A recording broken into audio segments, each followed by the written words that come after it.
and also announcements, you probably received a notice that we're meeting this morning at 10:30, since you're here, right? So I apologize about that. We did have a change in the schedule because of a conflict this afternoon. So normally this would be in the afternoon at 2 o'clock, but today we adjusted it. And fortunately, Rich was available to come down and be a part of this. So I did want to mention the Memory Cafe. We've had a lot of interest in that. And I've mentioned, I just talked to Jan a little bit about it. 25 people volunteered to be a part of this, which is just amazing. And, you know, most of the time today, people talk about people no longer want to volunteer, and here we are. We've ended up with a very large group. We did take a small group to work with for the first pilot program, which will be on Wednesday. And we're not opening that up for additional folks. We don't want to have the groups be so large. So basically, at this point, we're pretty well set with our team. We do have room for another 6 participants. So a loved one with memory loss and the caregiver, if that is your situation, we'd love to have a couple more people be a part of that program. But the leadership is all in place. We're ready to go and eager, and doing a lot of good work. The team is very, very energized. And if nobody else has a good time, I know the team is going to have a really good time, which is part of what Memory Cafe is about. It's really about having a good socializing experience for people. So I hope you'll stay with us. We will be working in additional volunteers over the next few months, and we've also settled on a schedule that beginning in December, we will have the second Thursday of the month in the afternoons at 2 o'clock will be our time for Memory Cafe. And that will be written in stone. It's already written in stone in the church office calendar, and that's where it all counts. Nothing else counts except the church calendar. So anyway, we're excited about all that. Our theme for next Thursday is Thanksgiving Memories. Not a surprise. It's pretty easy to put these things together at this time of year with the holidays. And so then we'll go on from there to the Christmas celebration. So I also wanted to mention to you that in addition to the Memory Cafe program and this program, Caring Through Dementia Network, which will continue after the first of the year. We have one more session in this year, and then after the first of the year, it will continue on the 4th Thursday. So we'll continue to have sessions like this to provide information, networking opportunities for people. We really do believe that education is a very important part of this. And in general, as Dr. Dahmer and I have talked about, there is not enough knowledge about aging and the body and the brain. And by the way, the brain is a part of the body. As a generation, we just don't really have that kind of wisdom about ourselves. So it's really important for us to help people in general to have a better understanding of what's happening and why do I feel the way I do, or why can't I do this, or why do I not remember things, etc. So that will continue. We'll continue to offer these forums. And in that spirit, our next session of Caring Through Dementia will be on November 30th.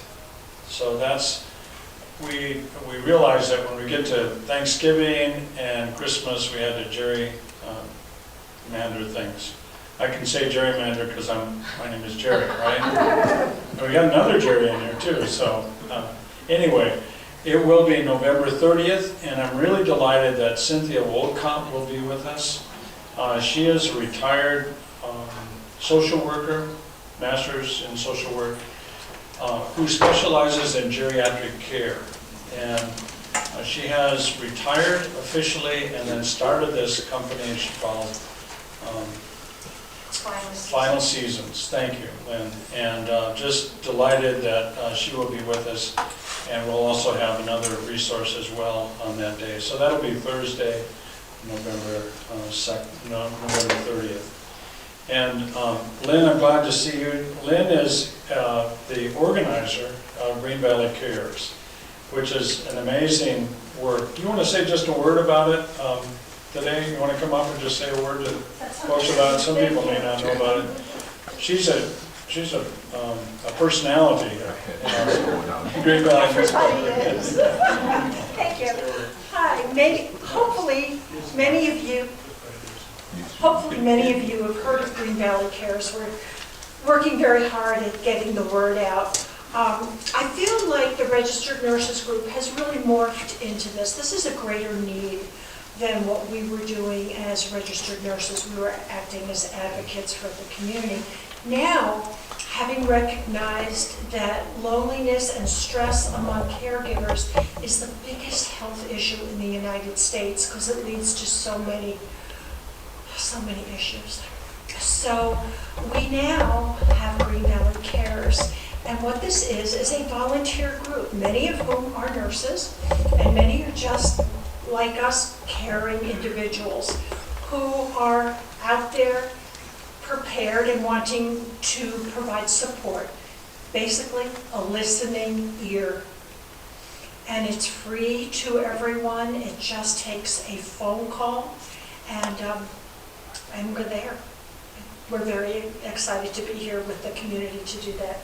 Thank you, Jim. Yeah, thanks, Al. Yeah. And the email is gbcares@gmail.com, right? gbcares@apple.com. Oh, okay, sorry. Okay. I know, I don't like it either. So, and any other information, feel free to talk to her afterwards. I did also want to thank Julie Hansen for leading us last time when I was not here with Dr. Dahmer. And yeah, here we go. I thank you very much, Julie, for doing that again. And I was sorry to miss it, but we do have everything posted on our website. I want to make sure everybody knows that as well. So all of our sessions are recorded. And just finally a word, we have Shirley Gibson is one of our church members who worked for years with Valley Assistance Services in providing financial consultation for people. She's no longer on staff there, but she is volunteering her time to help people with financial issues. So I wanted to let you know about that. She's going to be with us at another date and talk more about her program, but I'll leave some of her cards here, and if any of you are interested in talking with her, financial counseling is really a big part of caregiving. So with all of that, I'm happy to have my good friend Rich Hoffman with us. Dr. Hoffman is a retired internist who in his retirement went on to get board certified in palliative and hospice care. Most docs have a hard time retiring, and I think Rich really has. I think I've been through about 3 retirements with you, Rich. He and I met in 1985 when they were part of our church in Tucson, St. Mark's United Methodist Church. We're good friends with Rich and Gloria, and just delighted that you're here with us today. So, Rich, thanks so much for coming. Thanks for inviting me, Jerry. This is a subject I'd like to talk about. And today what I'm going to do is I'm going to briefly give an overview medically of dementia, but I know you guys have had a lot of lectures about dementia, so I think you're fairly comfortable with that. But what I'm going to do is really talk more about the hospice palliative programs and what you can expect and how that can really potentially help you out. But actually, dementia is becoming a major issue for the United States. It's estimated that 5.8 million people are diagnosed with dementia currently, and it's estimated that that's going to double by 2050. Each decade after age 60, then the amount of people with dementia doubles. So you can only quite imagine that's quite a population of people that have a major problem. And about 75% of patients over the age of 75 have dementia. And it's estimated that people living in the 90s, about 50% of people will have dementia. So it's something that's coming to most of us if we live long enough.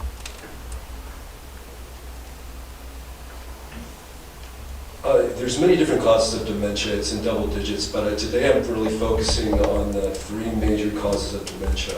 And we have Alzheimer's disease, and we have vascular dementia, and we have a combination of the two. Now, there's many other causes of dementia. Infections can cause it, like syphilis or Jakob-Creutzfeldt. People who drink too much alcohol can end up demented. People who fight and play football can get injuries and get dementia. But I'm going to focus on these two because about 60 to 80% of the people with dementia have one of these two problems or a combination of the two. But dementia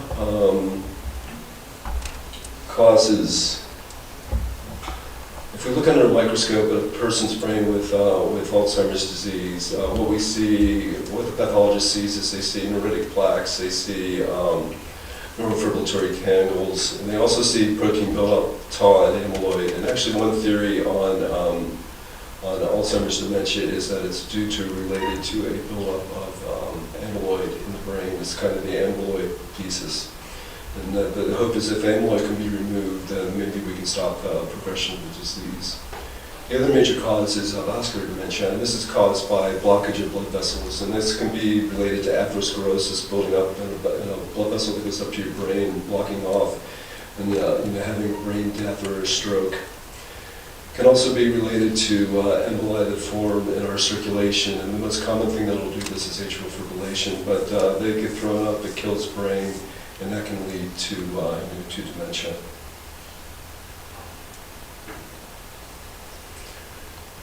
And we do have treatment for dementia, but it's really not been very good up until recently. We have more potential.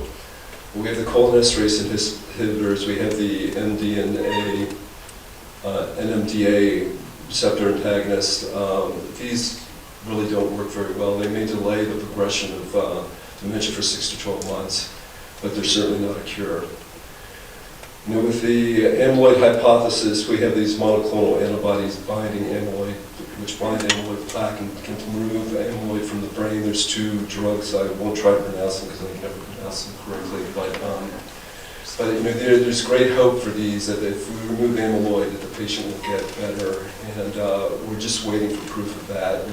We know that they can remove amyloid, but the question is whether that's going to help people. But if it really worked, it would be a major advance in the treatment of dementia, because we would finally have something that would be able to reverse or stop the disease. Prognosis of dementia varies very widely. It can be from a year or two to 20 years or 30 years. But if we take all comers in Alzheimer's disease, the prognosis is generally about 8 to 10 years from the time that the patient is diagnosed. Vascular dementia prognosis is shorter, and that's because people with vascular dementia tend to have atherosclerosis in other places like in their heart, which can lead to heart failure and heart attacks.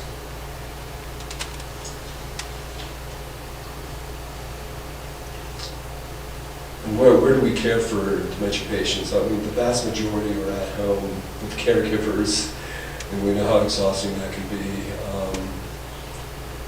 As the disease advances and people develop things like incontinence or behavioral symptoms, they're more likely to be placed in facilities like adult care homes or skilled nursing facilities. Actually, feel free to ask questions too. There's not that many of you out there, so I think we can handle it. So we go along. But what is palliative care? Palliative care is an interdisciplinary medical specialty that focuses on preventing and relieving suffering and on supporting the best possible quality of life for patients and their families who are facing a serious and life-threatening illness. But it's interdisciplinary. No one can do this by themselves. You really need a team to provide this.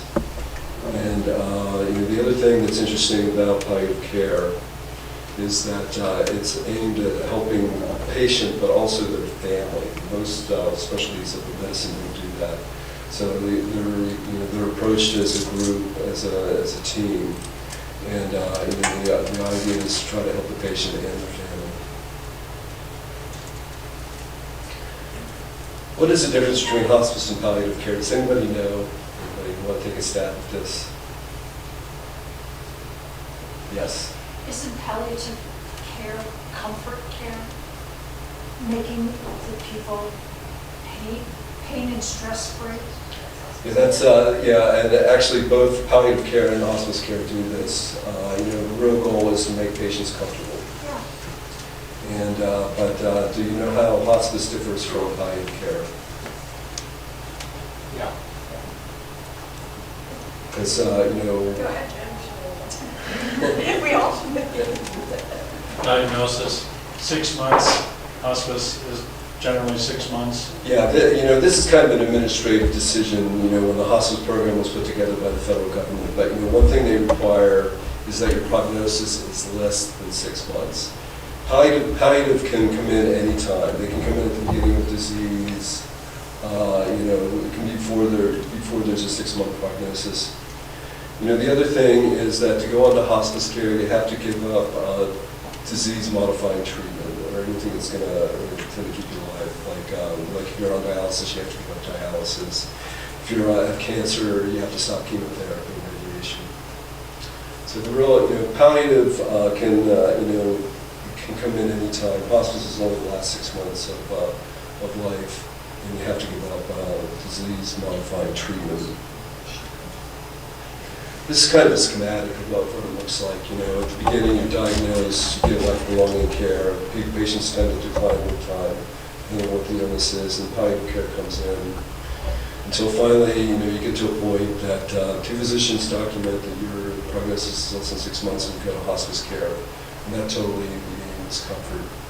And then when the patient dies, bereavement steps in. But the real difference is the 6-month prognosis for hospice. And also, you have to give up the disease-halting treatment.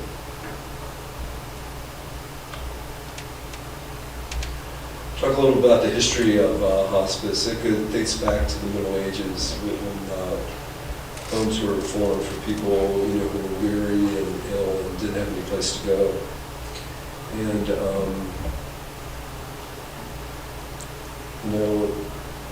there was one formed by Jean Garnier in France, and they kind of sped from there. But modern hospice has really been started really by Cicely Saunders, who was from London, England, and she really was the first person to really bring a rigorous discipline to hospice. There was an emphasis on education, there was an emphasis on research. And this was really new to hospice, but Cicely is an interesting person. She was a nurse, she was a social worker, but somebody told her that if she was ever going to change doctors' minds, she'd have to become a doctor, so she went to medical school. And she became a doctor, and she is really the person who had started the whole modern hospice. And from St. Christopher's Hospice in London, it did spread to the United States. The first hospice in the United States, modern one, was in 1974, founded by a nurse, Florence Well in Connecticut. But, the nurses deserve most of the credit for hospice because they're the ones, I think, they were spending time with the patient, they saw that people were suffering. And they're the ones who really pushed forward the hospice movement. And finally, after much legislating, they finally passed the Medicare benefit for hospice. It was signed in 1982 by Ronald Reagan. And actually, the program really hasn't changed a whole lot since then. And why did we pick 6 months? We picked 6 months because at the time in 1982, cancer was really the major disease.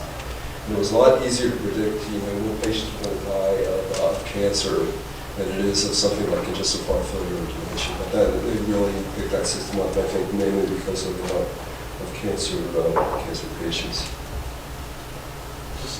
Just to mention, I'm holding the mic because Chad wants to make sure everything gets recorded on the mic. So if you have questions or comments or whatever, just get the mic. I'll get the mic in your face. But really, since the bill was signed, hospice has really grown. There's currently more than 50,000 hospice programs, and an estimated 2.2 million Americans are being cared for in hospice. The use of hospice by Medicare patients has grown from 22% in 2000 to almost 50% in 2020. And Medicare patients increasingly die with the assistance of hospice. It was only 8% in 1992, it's over 50% now.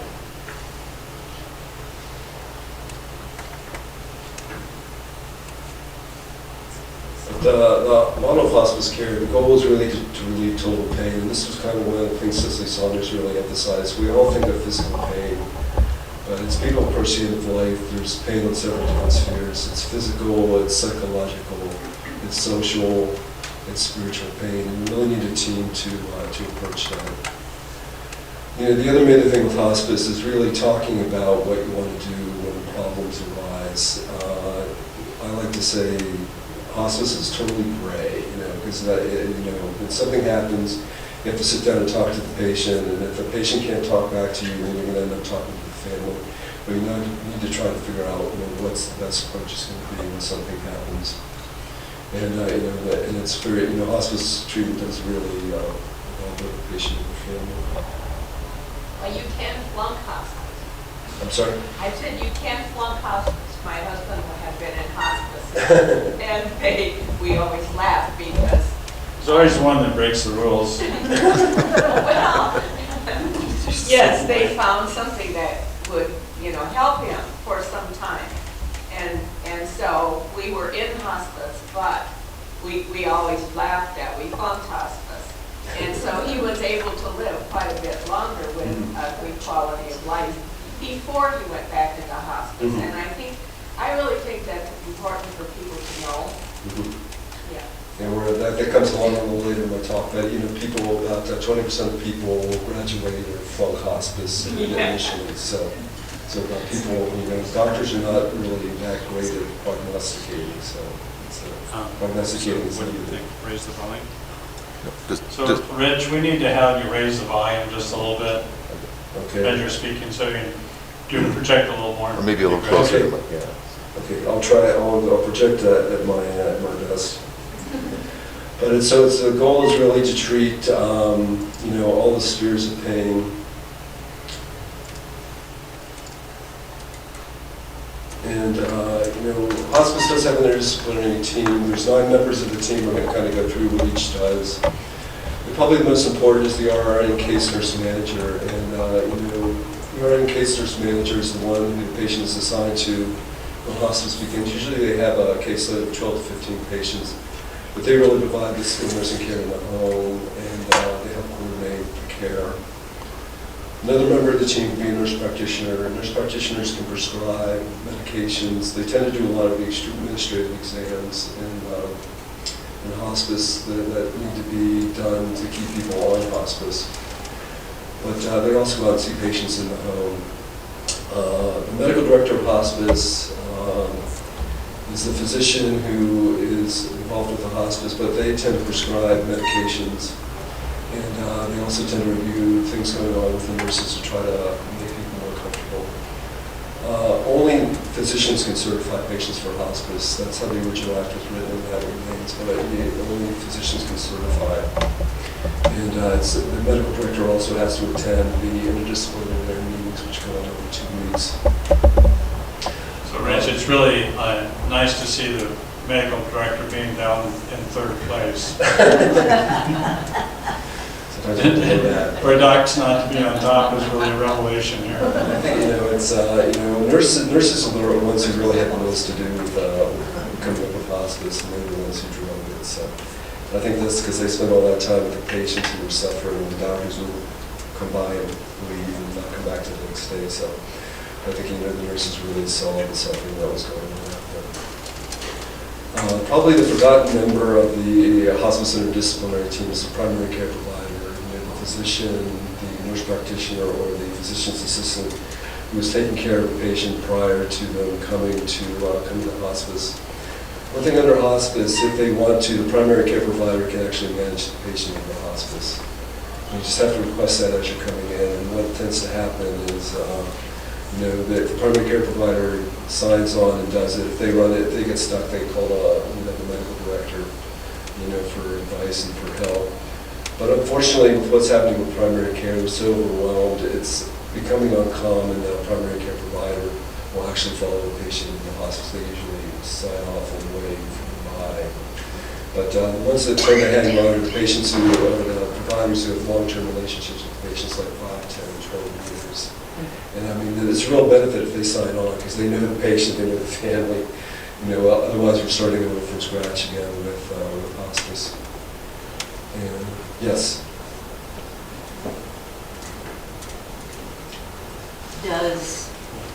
Does this area have hospice facilities? I know some states do. Does Arizona, Green Valley, Tucson have? Are you talking about inpatient hospice? Yes. Okay, yeah, well, we're going to get there, but hospice is a model of care. It's not a place. And actually, most hospice care is delivered in the home, whatever and that home may be a real home like we're used to, or it could be an adult care home or a skilled nursing facility. But there are inpatient hospice units, of which there are 3 in Tucson I'm aware of. So, but most of hospice probably is delivered. That was the whole goal of the Medicare program, was to allow people to die at home. That's a good question. Yes. Don't most hospices have their own primary care provider, and they might not want anyone else to be the provider? How willing are you to? Actually, most hospices are thrilled if the primary care provider will hang on, because they know the patient, they have a relationship. And the primary care person at the hospice is the hospice medical director or the nurse practitioner. But it takes a village, and you're going to do better if you have somebody giving input who knows you. Who's known you for maybe 5, 10, 15, 20. It becomes rarer and rarer, in the United States in 2023. But we'll still see PCPs sign on and bring their patients to hospice. So next person, part of the team, is a social worker, and social workers can help with placement, with transportation. Many people get wiped out by being physically ill. A lot of times people are impoverished, so the social workers can step in there. They can do counseling, they do bereavement. They're really critical members of the team. And another member of the team are chaplains, and it seems like to me mostly chaplains for some reason, but I think the Catholic Church can't really provide too many degrees. They're always stretched, but chaplains do a wonderful job in the spiritual part of care, and they tend to have a lot of connections in the community. So if you're Catholic or Buddhist or Muslim, you generally know who to go to get people support.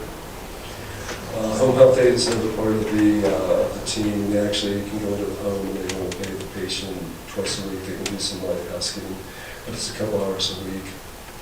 Another member of the bereavement team is the bereavement counselor. One thing that Medicare demands is that bereavement is provided for 13 months after the patient dies to the family. And they actually join in the interdisciplinary meetings. So they know the patients, when the patient dies, they know the family. And another thing that I always think is interesting is volunteers are mandated by Medicare. So this is not something that the hospice has a choice about. They have to have volunteers. They have to have a volunteer coordinator. But they've got to involve volunteers in the program. And I think part of the reason that Medicare did this was to try to get more information out there about hospice, so that people would be more willing to participate.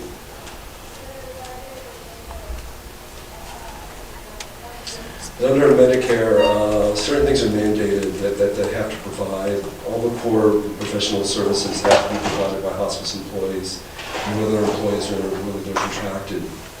But they provide all the medical supplies, equipment, any medications related to primary hospice diagnosis.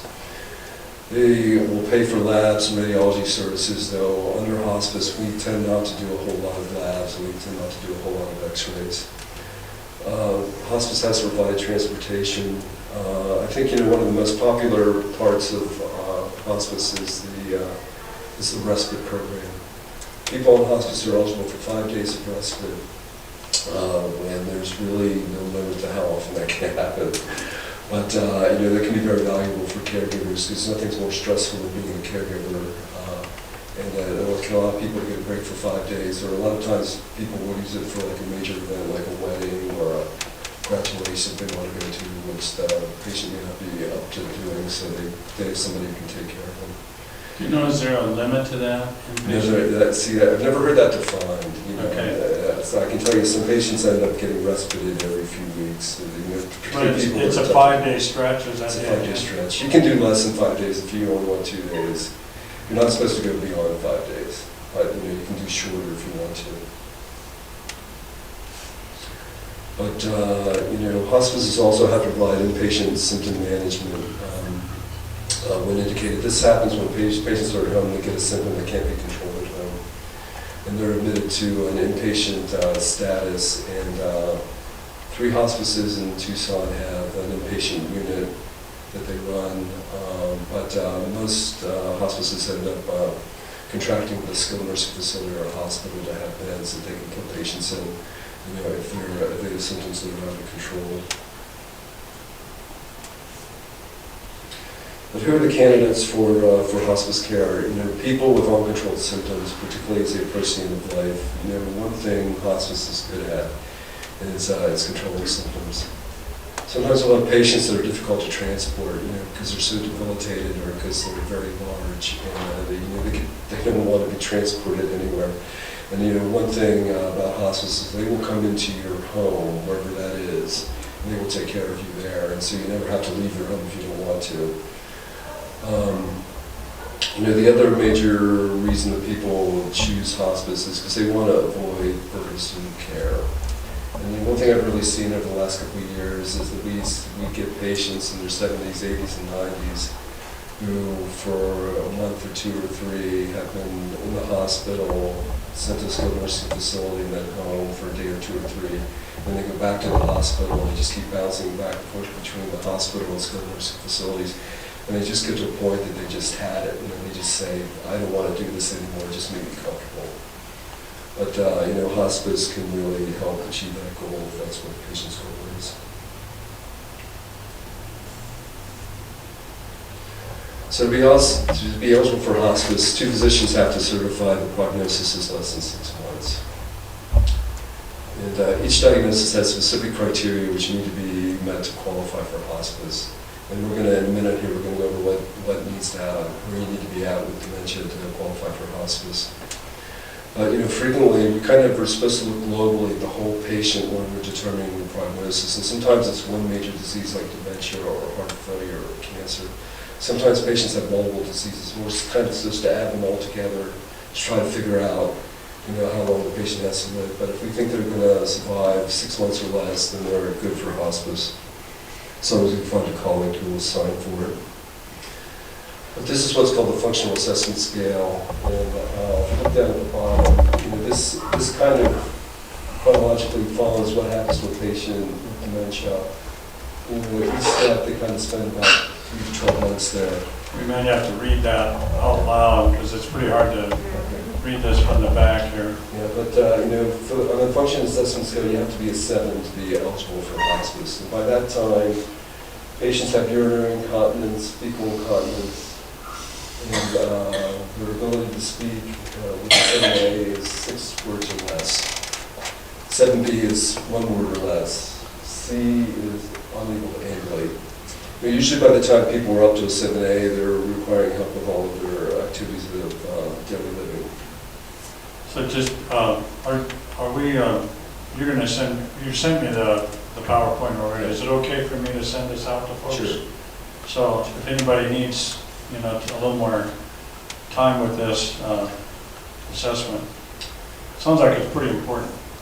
And this is how we decide, but really, if to get on hospice care, if dementia is the primary illness, you kind of be at a 7A, which means urinary incontinence, fecal incontinence, down to less than 6 words. So this is specifically for dementia then? This is specifically for dementia. It's eligible for So dementia. is there a different scale for dementia patients that need palliative assistance instead of hospice care? I'm sorry? that are eligible for palliative care instead of hospice care? See, yeah, I mean, palliative can come in anytime when the patients have so serious illness, there are no limits, but, to go on hospice, the prognosis has to be less than 6 months. So palliative, so like, hospice is a subset of palliative, you have all these palliative patients, the subset is the hospice people who are less than 6 months to live. They're all being palliated, so. But, certainly you can, always go to a palliative care specialist if you can find one. Because they're in short supply. And again, oftentimes people, the diagnosis would be maybe multiple issues, so it's not just dementia, but it's also diabetes. It seems to be, you either have one major issue, like you have cancer or dementia, or you have, but there's people that have multiple issues, like they have emphysema and heart failure, renal failure. Sometimes it's just one system crashes, and other times it's multiple systems crash. So, but we're supposed to take that all into account when we're figuring out what the patient's prognosis is. So actually, when it comes to being eligible for hospice eligibility for dementia, part of this is the FAST scale, which is that you have to be a 7. We also require at least one of the other following conditions, aspiration pneumonia, urinary tract infection, a blood infection like septicemia, pressure ulcers, recurrent fever, and the ability to maintain oral intake, which is indicated by 10% weight loss, or serum albumin, which is a blood test of less than 2.5, normal is like 3.5 to 4.5. But besides meeting the FAST scale and being a 7, which means incontinent bladder bowel, down to less than 6 words, we also have to have one of these to be eligible. So it's really late stage dementia is what we're talking about. Yeah, it is late stage. You really, generally on the FAST scale, speech goes and then people don't ambulate. So it's people, essentially are bedridden, and they're usually, by the time they get to 7, they may be able to feed themselves, but they usually can't do much of anything else for themselves. So it's really, you really have to be end stage. This is, this is what Medicare thinks indicates a prognosis of 6 months. So, but probably prognosticating for dementia patients is harder than any other disease.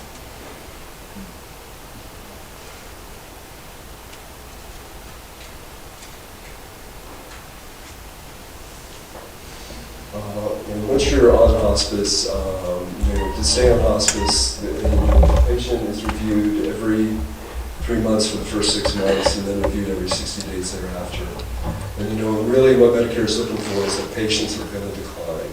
They're going to lose weight, they have more pain and need more pain medication, need more and more help. If they're ambulating, they quit ambulating. But really to stay on hospice, the patient has to decline.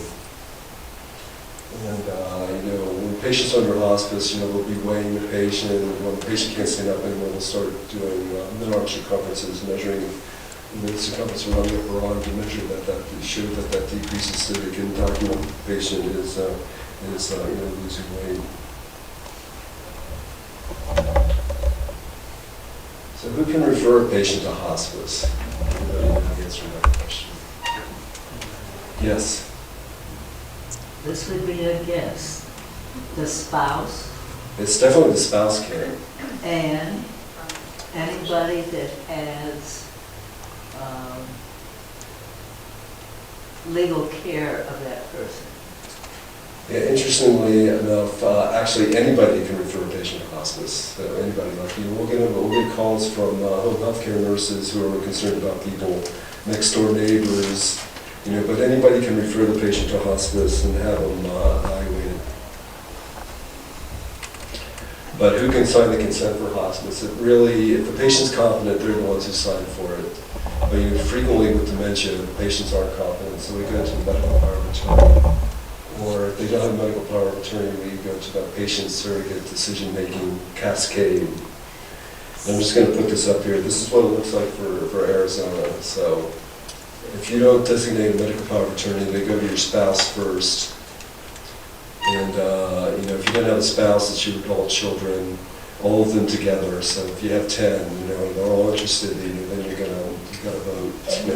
You're trying to manage, with a group. But you can see how the cascade goes, which the point of this slide is please sign medical power of attorney so that we know who you really trust. Because, you know, the funny thing about children, you know, there may be 2 or 4 of them, but, you know, usually the patient knows who they want making decisions for them. They know who they consider to be the flake that they don't want making decisions for them. So, but, yes. What if the person who has medical power of attorney? What if the person who has medical power of attorney is unwilling to put them in hospice? And that really means, can that be overridden in some way? Not really, which is why it's important that you're careful that you pick the medical power of attorney. And, you know, part of it is picking medical power of attorney and then talking to the medical power of attorney about what you desire. And, you know, things you better talk to your medical power of attorney about is, if I need a rest, you know, if I need a feeding tube, do I really want a feeding tube put down? If I get to a point that I can't swallow, when I want a feeding tube, that's something that's important to cover. But you kind of, you know, when you do a medical power of attorney, you know, you can put things in there, but it gets to be so complicated that, you know, it's hard to cover any eventuality. But, you know, you want to cover tube feedings. You know, usually there's terminology in most living wills that state that if doctors think I'm irreversibly ill, that I don't want the aggressive care. It's important. You know, the medical power of attorney can kind of override things, so you really have to make sure that that you guys are on the same page. So it sounds like some of that might be a legal issue at some point. I mean, if the person who's designated as power of attorney has dementia or is somehow in other ways, I mean, then you've got another set of issues. Yeah, but, you know, sometimes you have a spouse sometimes you have a spouse who's a medical power of attorney that it becomes very clear that they have memory issues themselves. There you go. In which case, you know, if they aren't competent, you know, a lot of times people will go to the ethics committee if they're in the hospital to talk about that. But, you know, if they're not competent, then you start going down the list, you know. Yeah. You know, and go to usually children next. But you have to keep a hunt for relatives and people that are related, and, you know, you can get down to close friends. Because, I mean, there are a lot of isolated people out there who have, like, no family. Well, they have family, and they just lost contact with them. They have brothers and sisters, they haven't talked to them in 10 years. So that, you know, when you call these people up, sometimes they go, oh, I haven't seen him, I don't know what he wants, you know. So it's, you need to really make sure that you have somebody. And some people will appoint lawyers in medical power of attorney, and then they kind of tell them what they want. But, you know, the medical power of attorney has a lot of power, and, you know, we run into unreasonable medical powers of attorney want to keep doing everything when it's very clear that the patient is dying and should be allowed to die.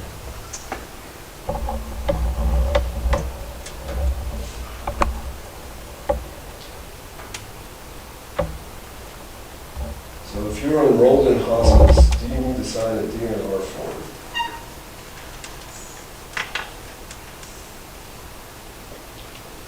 Yeah, I think you would. No, you don't. No, You don't? You don't have to sign a DNR form.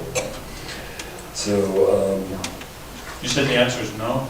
no, you do not need to sign a DNR form. When it comes to people having a cardiac arrest outside of the hospital who are resuscitated and make it to the hospital, how many of those people survived to be able to be discharged? Does anybody know the answer to that question? 2%. I'm sorry? 2%. It's low. It's you know, it's in the 5 to 15% range. So I'll tell you, you know, if you resuscitate somebody who is on hospice, they tend not to do very well because they already have all kinds of disease, and if you get a pound in the chest and try to resuscitate them, they're not going to have good results. But, you know, you don't have to sign a DNR. You know, it doesn't make a whole lot of sense to me to go into hospice and not have a DNR, but, you know, people make the choice to want to be resuscitated.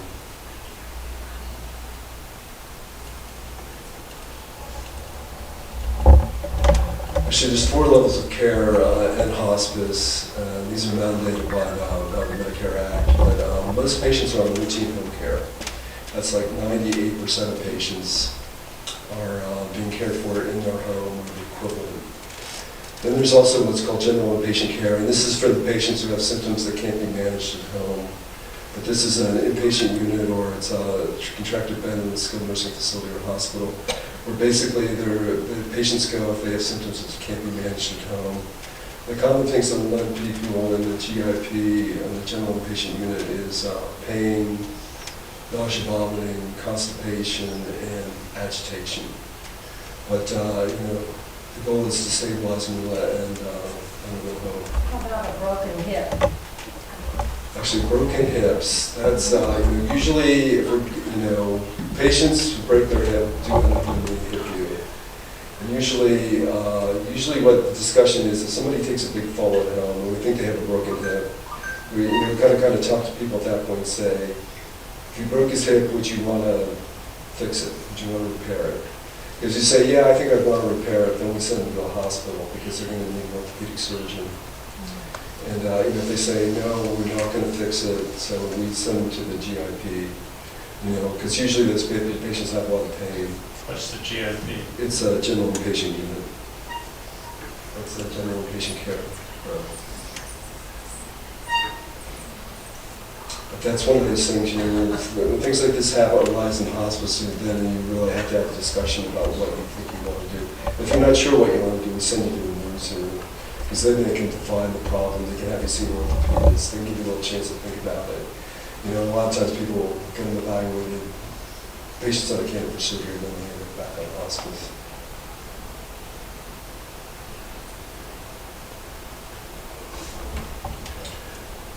There's something called continuous home care, which we don't use very frequently, where 8 hours of care can be provided a day. 4 that has to be by a licensed nurse practitioner, by a licensed nurse.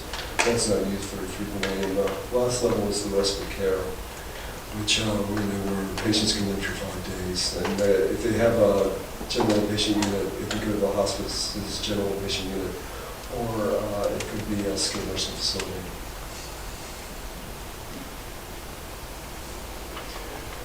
But this comes down to really, hospice is a model of care, it's not a place. And hospice is not paid for room and board. So, it's a philosophy of care. We can find a place for you to go if you can't take care of yourself at home anymore. But it's not a place, it's really a model of care. And there is no hospice clinic, you can't go to clinic to see hospice, because they're delivering all the care in your home. So whenever you need to be seen, it's at home.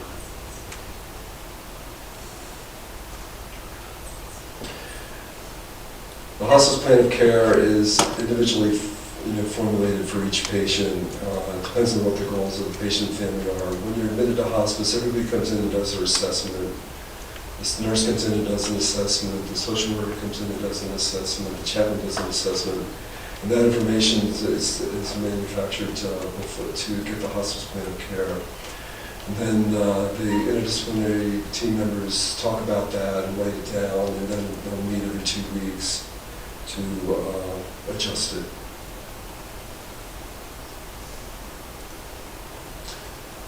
But you're right, patients who graduate from hospice, about 1 out of 5 actually is discharged alive. And the most common reason for that is that the index medical condition stabilizes. They have dementia, they were declining when they came in, but all of a sudden they stop declining, they stabilize. Actually, sometimes patients will actually improve. Most commonly we see that after something like a hip fracture, when you have a dementia patient who has a hip fracture, gets it repaired, can't go to rehab. It really can take a long time for them to recover, but a couple months they may start to improve a little bit. But if they stabilize, they have to be discharged. Sometimes the patient and family are tired of hospice. It's rather an intense program. People are coming into your house. Some people don't like that. So they can make a choice to get off of hospice. And some patients decide. Sometimes we get cancer patients who come on and they're declining, but then all of a sudden they stabilize and they kind of go, what happened here? By getting better, and they'll revoke hospice. And they'll go back and get reevaluated and see what the stage of their cancer's at. The thing about hospice is you can revoke it at any time. If you don't like hospice, you can go back into the usual care system. Most patients like hospice things. The benefits of hospice are, I think it's really the gem of Medicare, and that it's really interdisciplinary, it's comprehensive. It really think does a good job of helping people at the end of life. What patients really tend to like is also there's somebody they can access by phone for 24 hours a day, because a lot of people get frustrated because they call up the primary care provider on Monday, they don't call on Tuesday, they don't call on Wednesday. Patients get very frustrated, but you call one number.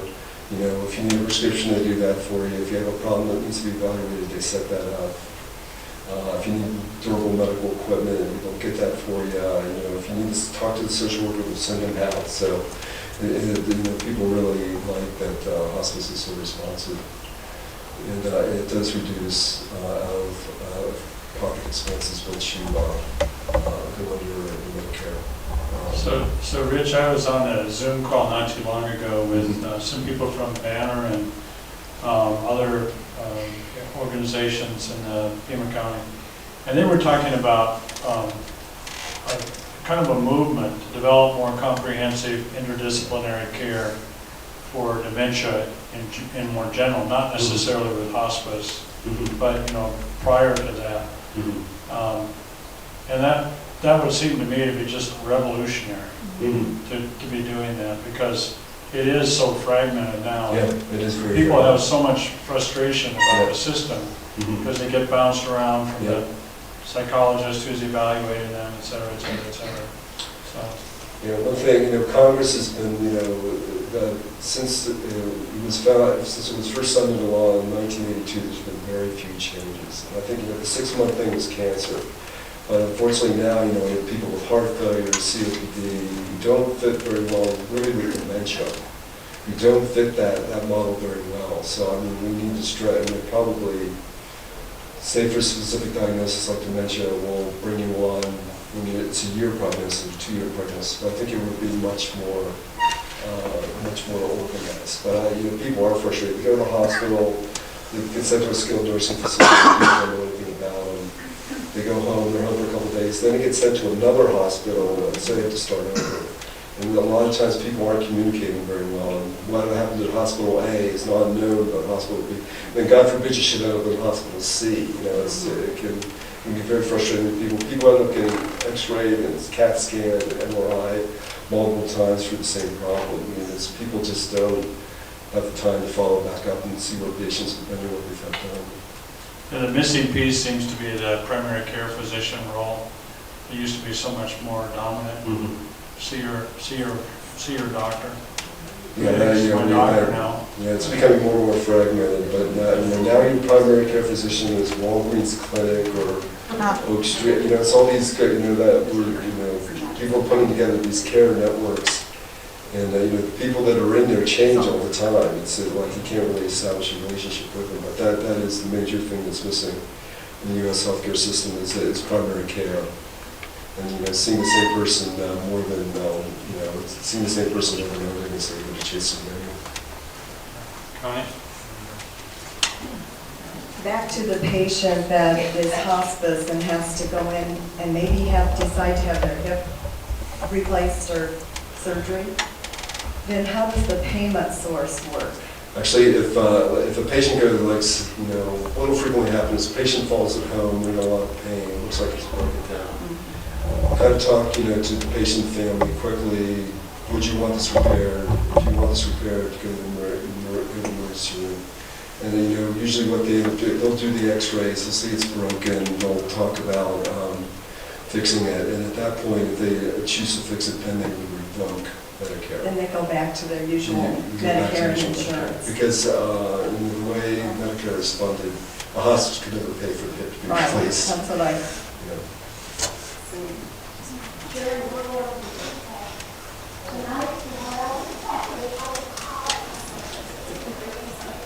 Somebody's going to CPAP. So, there are limitations on on hospice. Medical expenses for costly procedures like dialysis and transfusions may not be paid for by your hospice. This is another thing people are really debating about. Patients with blood disorders, frequently they reach a point at the end where they're transfusion dependent, where they're needing to get transfusions of platelets. red cells like every week or two. Like, that's not something we do in hospice, and there's been talk about changing the law there, that the transfusions are going to be covered. So, one thing they do with dialysis patients now, if a patient has dialysis and then they get stage 4 lung cancer, they're still doing reasonably well, that will carve out for the dialysis, meaning Medicare will pay for the dialysis separate from hospice, so that they can have the benefit of going to hospice without stopping dialysis. Because the patient may have like 3 or 4 or 5 months and they're doing okay on hospice, and I'm doing okay on dialysis, that will allow them to keep dialysis. So if somebody's on dialysis and they go on to hospice, they may not,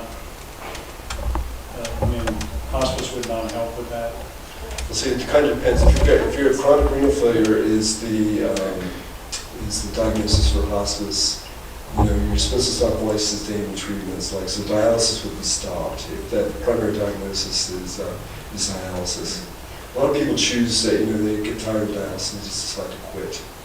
So, but if a patient has like chronic renal failure on dialysis stable, but then they get diagnosed with like stage 4 lung cancer, and it's spread, and they're really not a candidate for treatment. They just want to be made comfortable.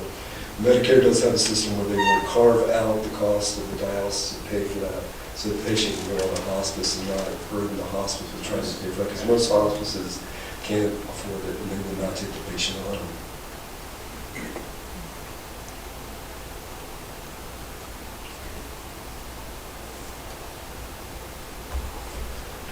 As we kind of alluded to before, bereavement is part of the hospice program. So even after you die, Medicare has to take care of your family to help you get through this. And it's really beneficial, particularly with people who have been married for long periods of time, like 40, 50, 60 years. It's a major adjustment. Usually the bereavement support is in groups, so they don't do individual also.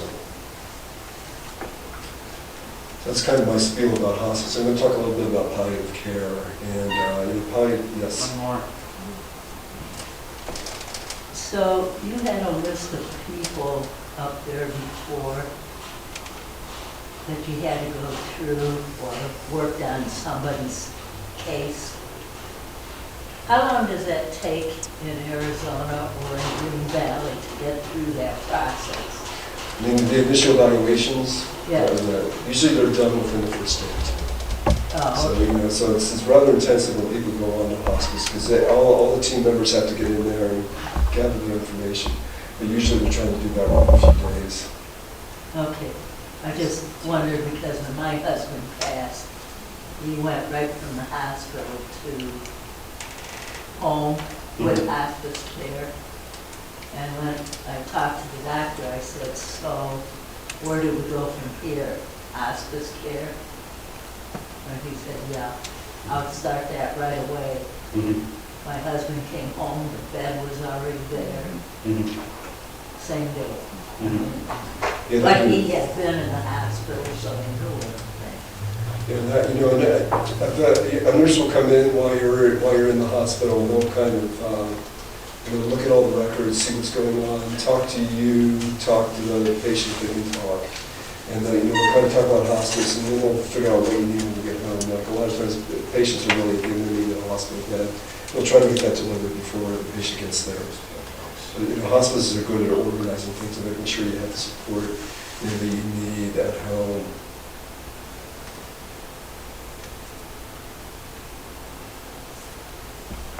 Yes. Is there any way that we can get the word out to people to not wait so long to initiate hospice? Because that happens so often. You're right about that. There's a lot of talk out there about hospice, but physicians are part of the problem. People, the one question that they ask doctors to ask as they see each patient, would it surprise you if this patient would die within the next year? If the physician says to himself, yes, I wouldn't be surprised, then you're supposed to start thinking about hospice. A lot of times people, do wait too long, and you wait until the patient's in extremities in the hospital, and just going to die within hours to days. But it needs to be recognized more frequently the need for it. But, and that's why I think when Medicare was set up the way it was, and the volunteers was trying to get the word out there. And I think, the word is out there, and more and more people are going on to hospice, and more patients are dying on hospice. But you're right, if we could get some patients early, we would do a lot better.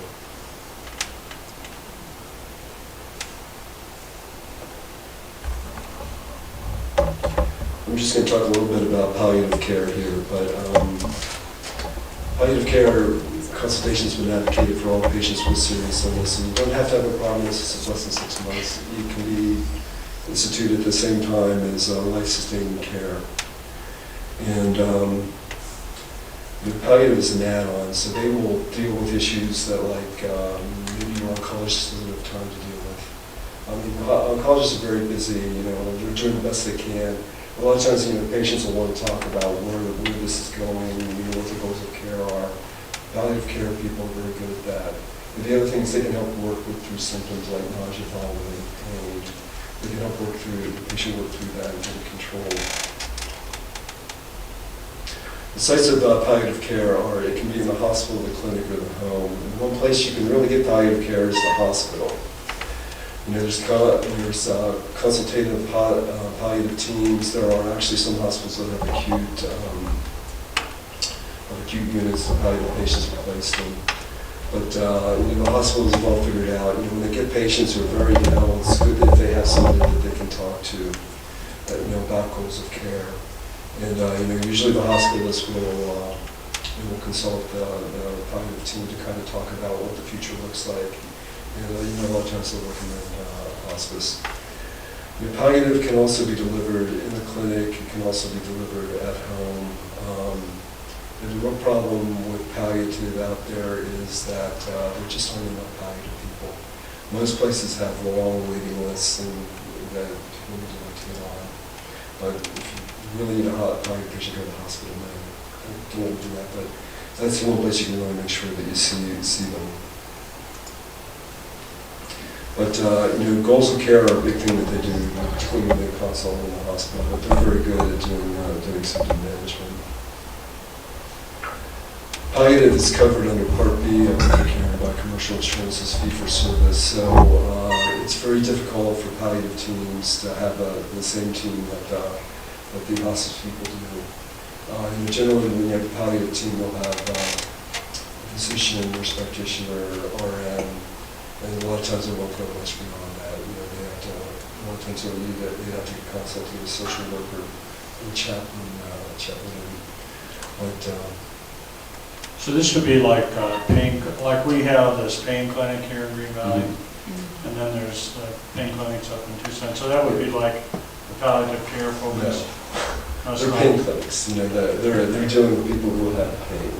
Okay. And their whole thing is that a lot of them are very much into the eventual things that they can do to resolve pain. But they'll deal with pain, but they're not palliative. Okay. So they may not go much further out than beyond your pain. So what is the difference then between palliative care and like a pain clinic? That they would be doing, palliative care would be much more comprehensive? Is that what you're saying? They're much more comprehensive. They'll talk about where your goals of care are. A lot of times, patients with pain may have a lot of pain, but they may not have any life-threatening illnesses. Like even if they have a bad back or a bad hip or whatever. Yeah. But palliative tends to be much more comprehensive. Pain clinics are much more accessible than palliative care clinics, just because of the manpower issues.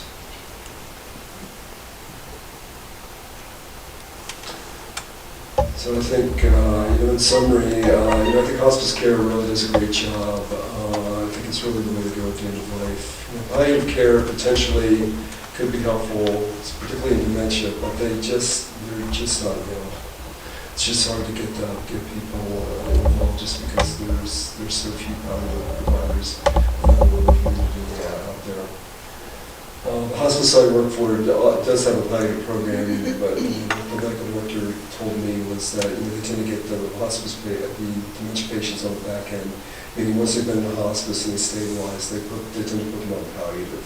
So they can kind of keep in touch with the patient, continue to work on treating symptoms that are bothersome. But it's hard for a dementia person you know, to go in and find a palliative person who will help you with care, just because they're just not available. So thanks so much, Rich. We got a couple questions showing up here. Okay. You may have covered this, but, so palliative care is not a standalone, or is it a standalone program? And it is. It's a standalone, you know, they're consultants. Okay, so. They tend to function as consultants. So how do you find them? Because you see ads for hospice care all over the place, but Yeah. I don't remember seeing a company that says we're palliative care. That's because there's so few of them, they don't want to advertise because they'll get bigger. Oh, okay, so Yeah, they're, they are out there, it's just that you gotta find them. yeah, you gotta find them, but, you know, they are consultants and they can really help, you know, some people have advocated that everybody who has a serious illness should get a palliative consult, but, you know, it's just not realistic because of mental health issues. And then if you did get them, could they work with the hospice you are in, or they don't work together? Actually, you know, a lot of hospices have palliative programs and hospice programs. So Okay. when you can start in palliative and then transition, Okay. you know, in the hospice. But, you know, palliation occurs both in hospice and in palliative care. Everybody's working on something to try to make people more comfortable. Thank you.